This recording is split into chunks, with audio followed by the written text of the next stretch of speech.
Chancy and Duffy here for a rather blustery walk and talk.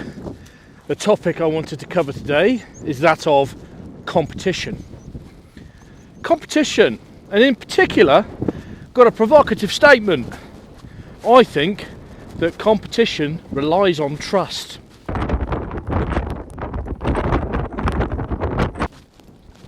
We'll come back to that. First and foremost, why is competition a good thing? Why do we care about it? Well, for starters, if you enjoy watching football or rugby or boxing or any of those sports, it's entertaining. When people compete, amazing things happen, boundaries get pushed. If you think about business, innovation happens, wealth moves around, gets redistributed. That's essential for any good democracy to function. Also, when you think about competition on an interpersonal level, you get to grow, you get to develop as an individual. This is exciting. This is why we go to work most days, because we want to learn and grow. So competition is a good thing, but quite often it gets mistaken for different things, and there are different types of competition as well. Let's unpack that a bit. The first mistake people make is conflating hard work with competition. They are not the same thing. Newsflash: I can make someone work hard.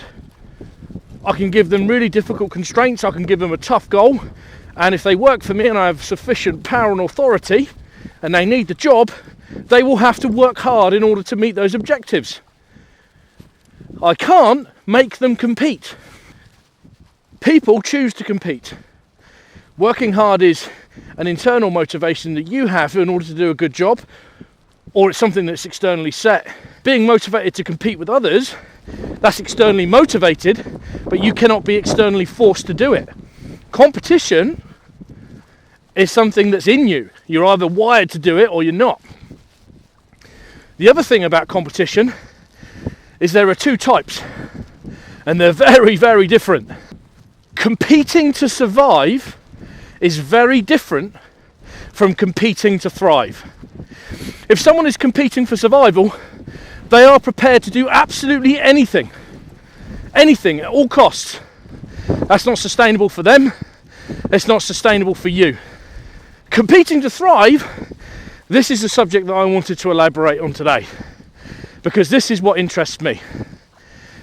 Competing to thrive is a much more long-term, sustainable concept. It causes innovation, it raises the bar for everyone benefits. And I said to you, it relies on trust. Why is that? Let's think about it. If you're a competitor, if you're playing in a game of football or rugby, and you know that the other team you're playing against is on performance enhancing drugs, or you know that the referee is on their side, let's take Tottenham Hotspur for example, then your willingness to compete is probably going to be quite low. And also, who's going to tune in to watch that? Who's going to care? No one.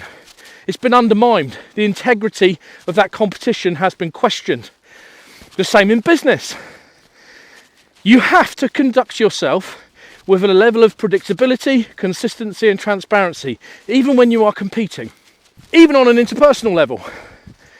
You know, yes, to say you're trying to get by in your career, you want to do well, you're trying to progress, but if you take a giant shit on everyone from a large height, that's not going to last long for you. People aren't going to trust you, they're not going to repay in kind. There's unwritten rules and there's written rules that you need to abide by. So, trust, super important for competition. But if you want to foster this kind of competition, healthy competition I call it, competition for thriving in your organisation, then you as a leader have to make sure that the environment is there in order for that healthy competition to take place. First and foremost, encourage everyone to celebrate everyone's successes. And not just because they're pretending to. Hire people who actually care about other people progressing.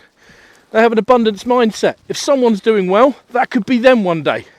That should motivate them to want to push on. Encourage people to leave footprints not traps for other people.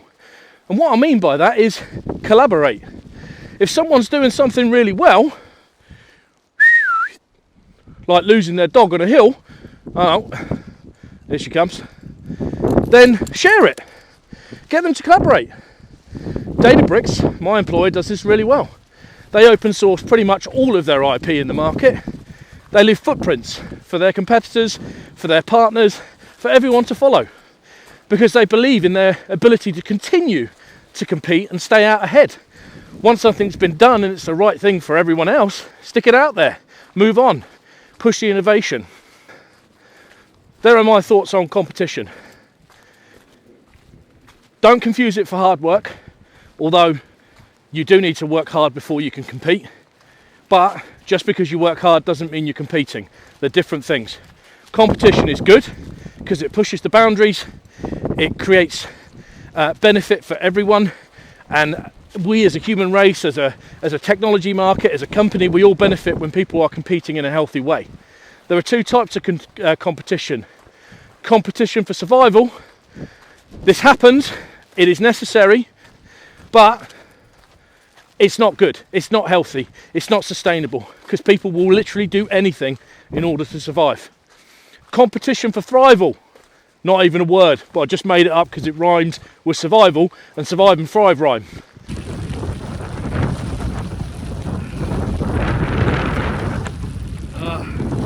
My point is, competition to thrive is healthy. This is what we want. This is what we want to cultivate. This is the stuff that helps everyone push forward. It enables this magic word that we see in the technology space so often, co-opetition. My analogy, big shout out to Microsoft this week. My analogy when I was talking to them was, think about a football match compared to a rugby match. In a rugby match, all the competitors sit together. Rival fans sit in the stand together. There's no segregation. They're even trusted to have a beer with one another. Why? Because they can enjoy the game. And they know that game can't happen unless there are two competitors there. So they're grateful for it. They enjoy it together. Football match, on the other hand, competition for survival mentality. They cannot sit with each other. Rival fans are segregated. There are police outside to make sure that they can't interact with each other. And you cannot buy a beer and sit in the stands and enjoy it with a rival fan. Different mentalities. That's my 2 cents on competition. I definitely could have picked a better evening to do this.